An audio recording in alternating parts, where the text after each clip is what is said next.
Hello, my name is Rachel and I am here today to do a bookshelf tour.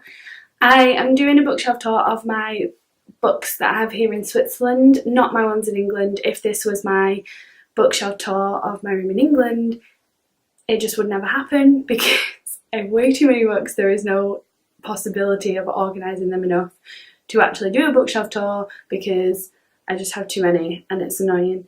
But here in Switzerland, it's manageable. So I'm doing a bookshelf tour today. So this is pretty much the last you're going to see of my face. Here are some books. So this is my bedroom here in Switzerland, and this is what it looks like day to day. In terms of where my books are, we have a bedside table here. We have a chest of drawers here with some books that I kind of use as like display books. And then most of my books tend to be on this writing desk, and underneath I have some German stuff. Ignore this pile of mess here. That's just like art stuff and also a jigsaw on the floor because I really like doing jigsaws and listening to audiobooks at the moment. First we have my bedside table, just obviously at the side of my bed, and this has my currently reading pile on it, some non-fiction books and my Jane Austen collection. So I will show you this one first. So up on top is my Jane Austen collection, which normally has the lamp on. So we have Emma by Jane Austen, Mansfield Park by Jane Austen, Pride and Prejudice by Jane Austen, Persuasion by Jane Austen, Sense and Sensibility by Jane Austen, and Northanger Abbey by Jane Austen, which I am currently reading. So they are all the books that I have at the top at the side of my bed. And then this is the currently reading pile that I also have on my bedside table.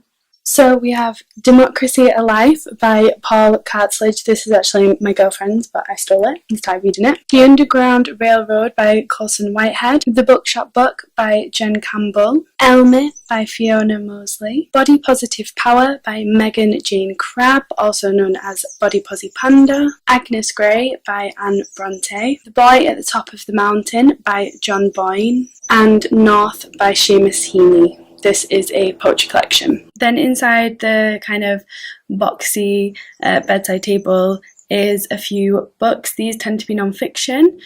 So at the side I have another book that I'm currently reading. This is the A History of Magic book that goes with the British Library exhibition that's been on last year and this year, and I just can't fit this on my currently reading pile because it is huge, but it is also brilliant, and I'm halfway through this so far. So the first is an anthology, and this involves comic strips, essays. It's all non-fiction, and it's just on different authors and their experiences being a woman, being a geek, and all things like that. Then we have To Herland and Beyond, The Life and Works of Charlotte Perkins Gilman, and this is by Anne J. Lane. I then have two long essays by Charlotte Perkins Gilman. The first is Women in Economics, and the second is The Man-Made World. Then we have Corruption, What Everyone Needs to Know by Ray Fisman and Mariam A. Golden. Prozac Nation, which is a memoir by Elizabeth Wurtzel. And Optimism Over Despair by Noam Chomsky. Then we move on to quite a few feminism books. The first is Bodies by Susie Orbach, and I also have Fat is a Feminist Issue by Susie Orbach as well. Everyday Sexism by Laura Bates. Girls and Sex by Peggy Orenstein. I Am Malala, The Girl Who Stood Up for Education and Was Shot by the Taliban by Malala Yousafzai. The Beauty Myth, How Images of Beauty Are Used Against Women by Naomi Wolf. I then have The Establishment and How They Get Away With It by Owen Jones. Cognitive Behavioural Therapy, Techniques to Improve Your Life by Christine Fielding. The Witches, Salem 1692, A History by Stacey Sheaf. Geography for Today, Book 1 Alternative, The Home Islands. This is mainly about England. A Vindication of the Rights of Women by Mary Wollstonecraft. Extracts from The Second Sex by Simone de Beauvoir. And finally for this shelf, A Room of One's Own by Virginia Woolf. Next we have the chest of drawers that is in the corner of my room. We have two collections of books on here, and they are used basically as furniture. So we have my Penguin English Library editions and then some like bigger books. So we'll start with the pile with the lamp first. So this just has a lamp on top and a little painted canvas that I got when I was in Paris recently. And then we have 5 or 6 books underneath, so I will show you those now. So we have Homo Deus, A Brief History of Tomorrow by Yuval Noah Harari. Belonging, The Story of the Jews from 1492 to 1900, and this is by Simon Schama. Bonfire by Kristen Ritter. Iron Gold by the fantastic and amazing Pierce Brown. And The Lonely Hearts Hotel by Heather O'Neill. So we then have my Penguin English Library collection that I have here in Switzerland. At the front we have some little Harry Potter badges that I got from the studio tour, and then there is a print canvas with a quote from Winnie the Pooh. So we have Oliver Twist by Charles Dickens, Dubliners by James Joyce, The House of Mirth by Edith Wharton. This actually isn't a Penguin English Library book, but the spine matches the other Penguin English Library books, so it stays with them. But it is Grim Tales for Young and Old by Philip Pullman, The Sign of Four by Arthur Conan Doyle, Silas Marner by George Eliot, and then finally for my Penguin English Library books we have Great Expectations by Charles Dickens. Here we have a stand that my TV is on. You've probably seen this because I sometimes film in front of it. Because I used to have a big rug in front of it that was really comfy. So I'm just going to show you some of the books on here. Off to the side we have some art books, apart from the Harry Potter, which is just randomly there. We have the books I've read at the bottom, and then we have my Penguin Modern Classics collection that have white spines. I'm very angry about the blue spine change because some of my others can't go with them anymore.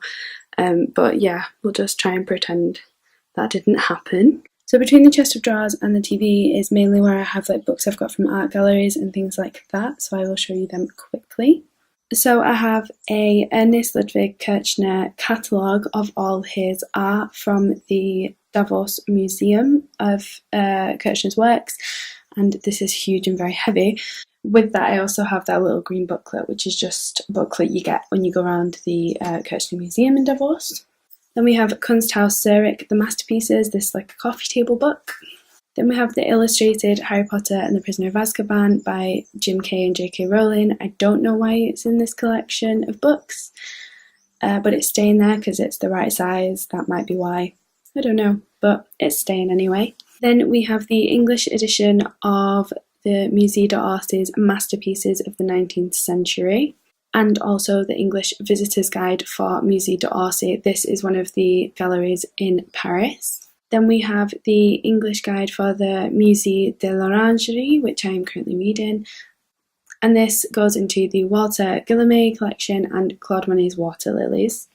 Then we have my English guide to the Louvre Gallery, which is also in Paris. And finally with those we have a little book on Monet. This book is in French, but it was really cheap and I like Monet, so I just decided to buy it anyway.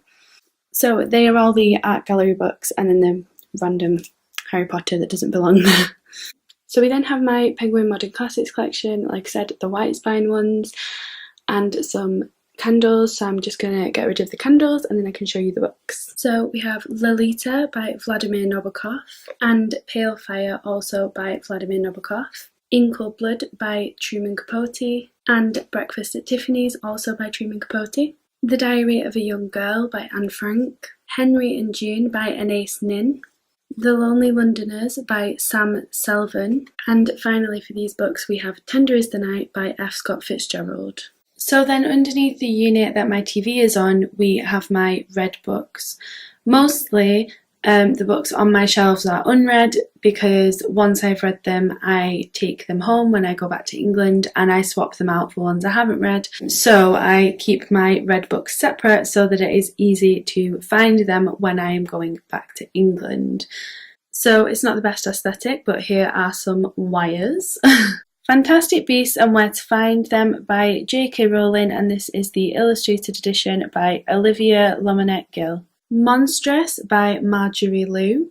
Artemis by Andy Weir, not a favourite. City of Bones, the 10th anniversary edition by Cassandra Clare. The Witch Doesn't Burn in This One by Amanda Lovelace, this is a poetry collection. Lady Susan and the Beautiful Cassandra, both by Jane Austen. Lance by Vladimir Nabokov, this is in the new Penguin Modern collection. Turtles All the Way Down by John Green. Weird Things Customers Say in Bookstores by Jen Campbell. The White Book by Han Kang. The Amazing Red Rising and Golden Sun, both by Pierce Brown. Moonstone, The Boy Who Never Was by Xion. Secrets for the Mad by Dodie Clark. Volume 3 and Volume 4 in the Scott Pilgrim series, Scott Pilgrim and the Infinite Sadness and Scott Pilgrim Gets It Together, both by Brian Lee O'Malley. And books 2 and 3 in the Mortal Instruments series by Cassandra Clare, we have City of Ashes and City of Glass. So they are all the read books that I keep down there. Okay, so this bookshelf tour, I realised, is going to be a bit long, so I'm going to split it into 2 videos. So that is the end of part 1 of my bookshelf tour, and I will upload part 2 maybe next week or something. So yeah, thank you very much for watching, and I will see you in my next video. Bye!